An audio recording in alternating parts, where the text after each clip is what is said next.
भगवान से कहते थे जहां आपको ले चलना हो वहां मैं चलने तैयार हूं, खुशी दो या गम दो जो भी हंस के सहूंगा,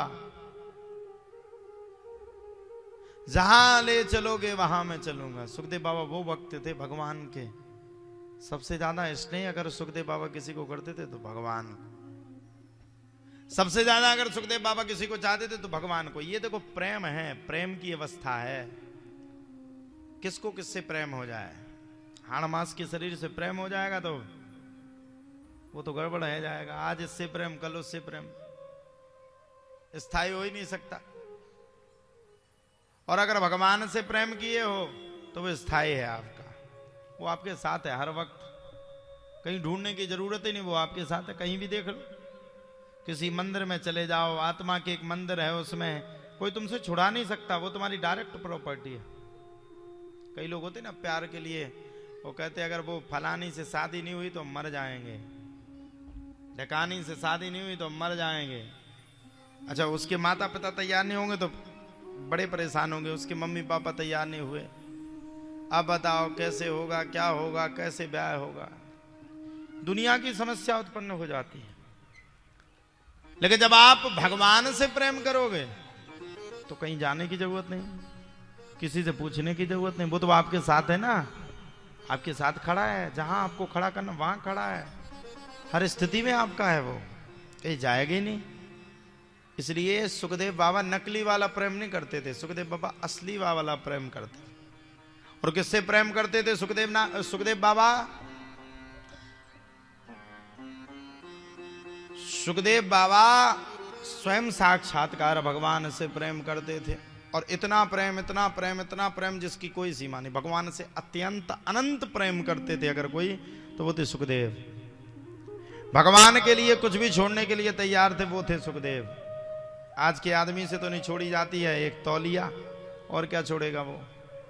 अगर पंडित जी को दान में 100 रुपया की तौलिया दे दे तो फोटो खींच के डाल दे, घर में सत्यनारायण की कथा हुई थी, फलाने पंडित जी को बुलाया।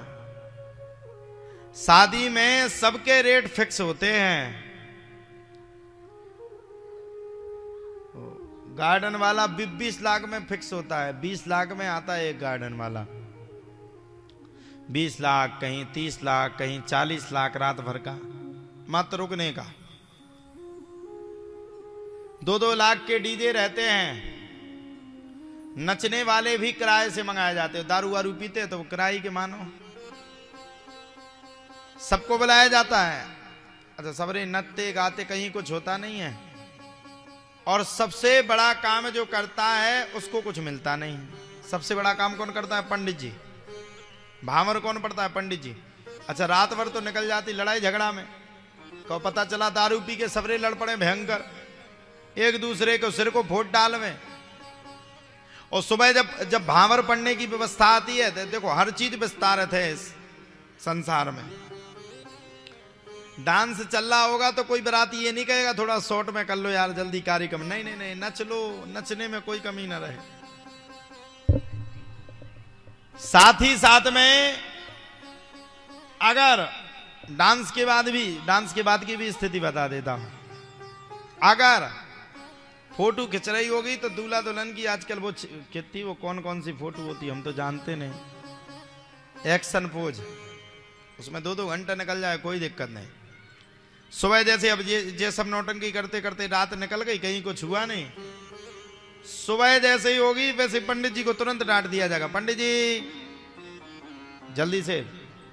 जल्दी पढ़ो भावर, पढ़ो जल्दी, 1 घंटा में भावरे पड़ जाना चाहिए। अच्छा, जिसका किसी पे बस ना चले इस दुनिया में, उसका पंडित जी पे बस चलता है। भाई पंडित जी को कछु कहने नहीं, अगर कछु कहेंगे तो जजमान का दूसरी बार नहीं बुलाएंगे, ऐसा पंडित है ये तो खराब है।